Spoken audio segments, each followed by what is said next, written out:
আমি একটা ছবি কমপ্লিট করার পরে যে টর্চারের মধ্য দিয়ে গেছি, যেইভাবে গেছি, তারপর ওই ছবিটা কমপ্লিট করে পরবর্তী ছবিতে যেতে আমার 2 বছর লাগলো।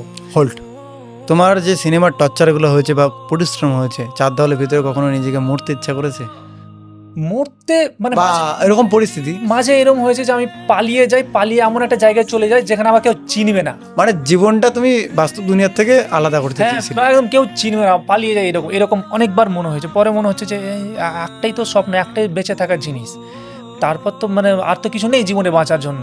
তা আমি কি করে মানে থাকতে পারবো অন্য জায়গায়? তারপর যখন এই বিয়ে হলো, আবার বাচ্চা আসছে, তখন আস্তে আস্তে আস্তে আস্তে তুমি যে বললে না যে রেসপন্সিবিলিটিস, ম্যাচিউরিটি, মানসিক পরিবর্তন, এই সবগুলো আমার মধ্যে এখন এসে গেছে। আরে ঠিক আছে, দিয়ে আমি এখন শুধুমাত্র, আমার কাছে এখন শুধুমাত্র যেমন একটাই বেঁচে থাকার জিনিস ছিল, এটা সিনেমা। তারপরে এখন বেঁচে থাকার আমার আরও অনেক কারণ দাঁড়িয়ে গেছে।